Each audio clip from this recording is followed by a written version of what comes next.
protein tinggi 1 kilo, tepung gandum 400 gram. Ini tepung gandumnya yang halus. Kalau misalnya kurang halus, teman-teman bisa blender lagi dihaluskan. Susu bubuk 60 gram, margarin 150 gram, garam 10 gram, telur 2 butir, susu evaporasi 100 ml. Teman-teman kalau nggak punya susu evaporasi bisa diganti pakai susu cair juga boleh. Air dingin atau air es. Gula palem sugar 80 gram. Teman-teman kalau mau pakai gula merah diganti semuanya bisa pakai gula merah semuanya. Ini saya mix pakai gula palem sugar. Teman-teman bisa kurangi juga gulanya, bisa ditambahin juga gulanya tergantung selera. Gula merah yang sudah saya cairkan harus dicairkan dulu agar nanti menyatu sama adonannya. Tidak dicairkan nanti dia tidak menyatu. Ini saya pakai 150 ml. Tergantung selera, teman-teman mau kurangi gula merah cairnya boleh, bisa ditambah juga boleh. Agar warnanya nanti lebih cantik, saya menambahkan pewarna makanan warna coklat. Ini enggak ada rasanya, ini hanya pewarna dan ini juga aman. Teman-teman kalau mau skip juga boleh. Pelembutnya saya masih pakai Puratos Cotton Active Plus. Puratos Cotton Active Plus ini bagus banget untuk bikin macam-macam roti, segala macam roti. Roti tawar, roti manis, bakpao, mantau, pizza, burger, dan lain-lain. Untuk raginya saya pakai ragi Goerivan. Ini saya belum keluarkan dari toples. Ragi saya pakai 2 sendok makan karena ini takarannya setiap 1 sendok ini 7 gram. Ini kan 1 kilo tepung terigu, jadi saya pakai 14 gram. Ini sudah 1 ya. 2. Oke. Puratos Cotton Active Plus. Ini saya pakai 7 gram. 7 gram itu 1 sendok makan. Ya masih bingung, takarannya segini, 7 gram. Oke, 1 sendok makan. Gula palem sugar. Ini langsung kita mix. Kita tutupin raginya biar tidak terkena angin. Tepung gandumnya, ini juga kita mix. Oke. Ini sudah disatukan, disisihkan dulu. Gula merah yang sudah dicairkan, ini kita tuang dulu. Susu cair, ini kita satukan. Langsung dipecahkan. 2 butir, ini kita pakai kuning dan putihnya.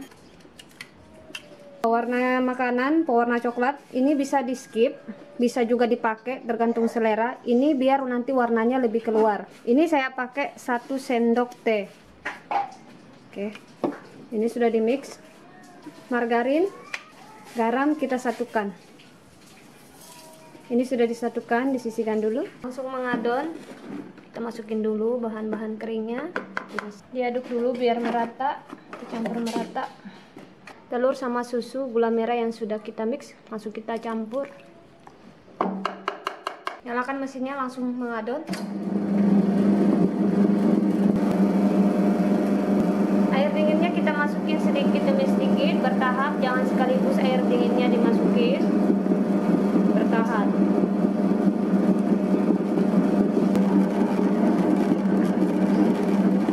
Mesinnya saya matikan dulu.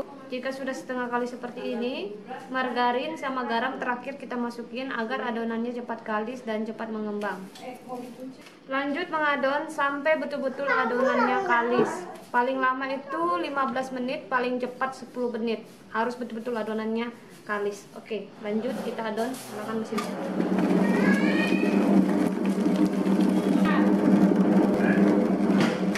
Oke, ini mesinnya saya matikan, adonannya sudah cukup kalis. Biar tidak lengket, kita pakai margarin, ngusap ke tangan untuk ambil adonannya. Untuk adonan yang bagus, yang sudah kalis seperti ini, jika ditarik lentur, tidak terputus dan tembus pandang. Jika kalian mengadon adonan roti sekalis ini, tentu rotinya jika bermalam tidak gampang kering dan tidak gampang keras. Makanya ada roti itu kering dan keras waktu bermalam karena kesalahannya waktu mengadon. Adonannya kurang kalis dan kurang kenyal. Makanya kita mengadon itu kita perlu waktu sekitar 10-15 menit untuk menghasilkan adonan yang betul-betul kalis seperti ini. Ini loyang roti tawar yang saya pakai, ukurannya berbeda-beda. Kalau kita mau bikin roti tawar yang pakai loyang yang terbuka sama loyang yang tertutup itu ada rumusnya. Kalau untuk roti tawar loyang yang terbuka 4,5 rumusnya.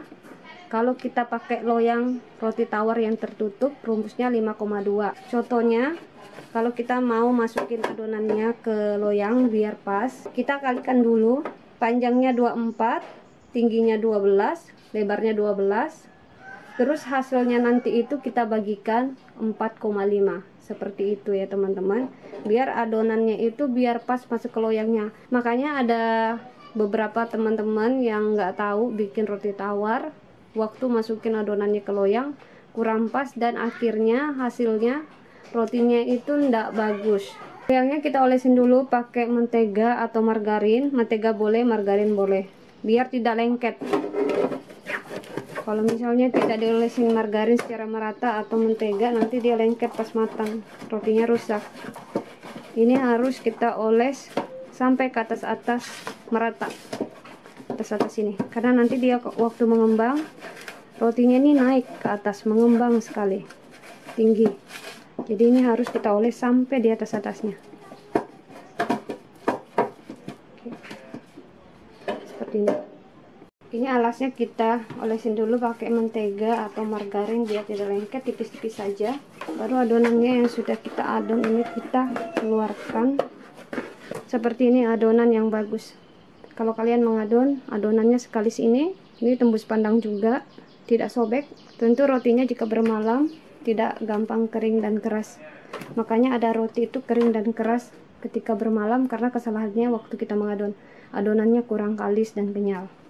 Dan adonan itu nggak boleh terlalu keras ya teman-teman, atau terlalu kering kalau kita mengadon adonan roti. Makanya kita butuh lebih banyak air waktu kita mengadon roti, atau penambahan susu cair biar adonannya itu tidak kering. Ini adonannya langsung dibagi-bagi, nggak perlu kita fermentasikan lagi, langsung dibagi-bagi, masukin di loyang, langsung di proofing. Tadi sudah saya kasih contoh ya cara menghitung adonannya untuk masukin di loyang pakai rumus. Jadi seperti itu teman-teman.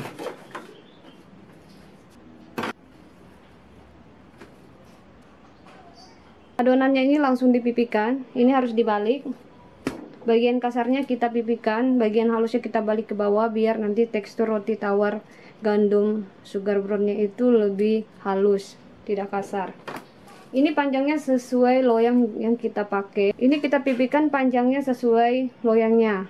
Karena loyang yang paling besar tadi itu panjangnya 30 cm. Setelah itu baru kita rolling dari atas ke bawah. Setiap kita rolling harus dipencet-pencet bawahnya biar serat rotinya itu bagus. Kenapa harus direkat-rekatkan seperti ini setiap kita rolling? Agar roti tawarnya itu tidak bolong. Makanya ada roti tawar itu bolong-bolong karena waktu kita rolling kurang kuat. Waktu di rolling ini harus seperti ini nih. Nih dipencet-pencet bawahnya. Biar rotinya itu nggak berlubang, nggak bolong-bolong. Harus dipencet-pencet.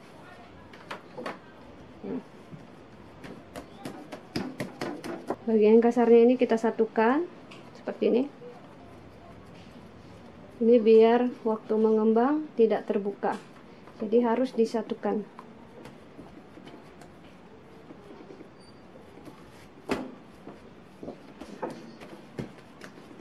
Seperti ini. Langsung dimasukkan adonannya ke loyang. Seperti ini. Setelah dimasukin di loyang, ini kita pencet-pencet biar waktu mengembang dia merata. Oke, ini sudah cukup. Langsung kita proofing. Ini sudah dimasukin di loyang semua. Ini langsung kita proofing. Ini kita proofing sampai betul-betul mengembang. Kira-kira 2 jaman kita proofing.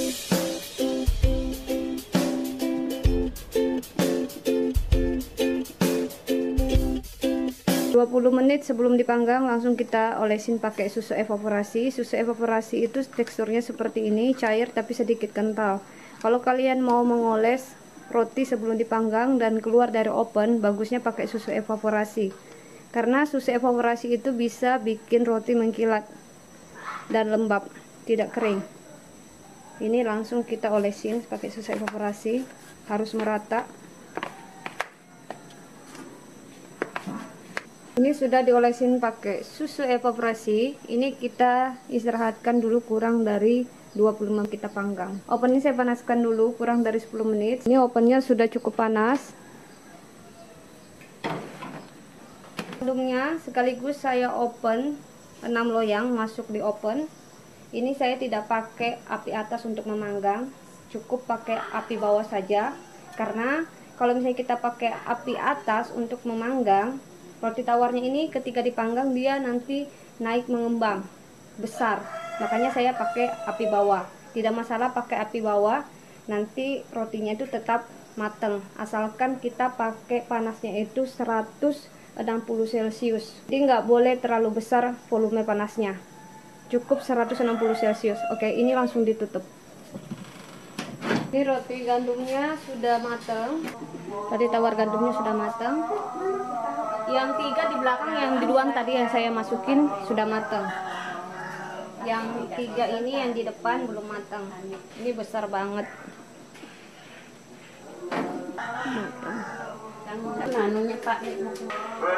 Sugarnya ini dihentak-hentakan dulu setelah keluar dari oven. Ini fungsinya biar tidak menyusut. Makanya ada roti tawar itu menyusut waktu keluar dari oven karena tidak dihentak-hentakan seperti ini. Ini baru kita keluarkan, harus pakai rak pendingin mengeluarkan rotinya biar rotinya itu tidak berkeringat. Makanya ada roti berkeringat karena panas bawahnya. Jadi kalau kalian pakai ini tidak panas dan tidak keringat, bawahnya tidak basah.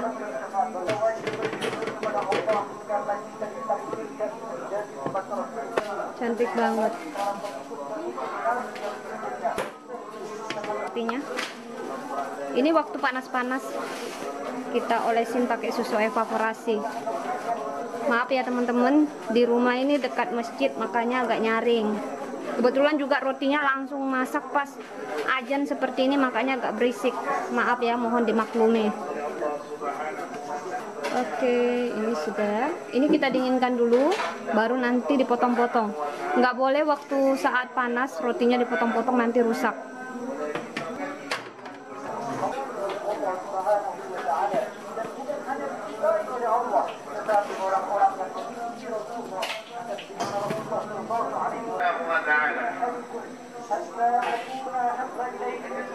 Tawar gandum brown sugarnya ini sudah dingin. Ini boleh dipotong. Jangan panas-panas rotinya dipotong, rotinya bisa rusak. Kita tunggu betul-betul dingin baru dipotong biar hasilnya juga bagus. Ini jumbo-jumbo. Ini rotinya matang merata, jumbo, cantik.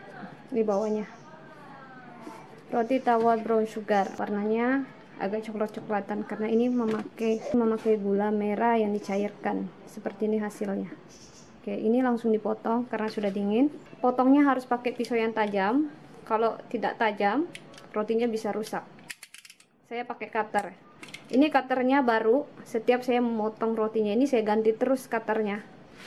Ya tidak apa-apa pakai cutter, karena saya belum ada mesin untuk pemotong roti tawar. Seperti ini hasilnya. Ini teksturnya, seratnya bagus, lembut, dan ini empuk dan pastinya enak sekali ini. Cantik banget. Ini teksturnya, cantik sekali.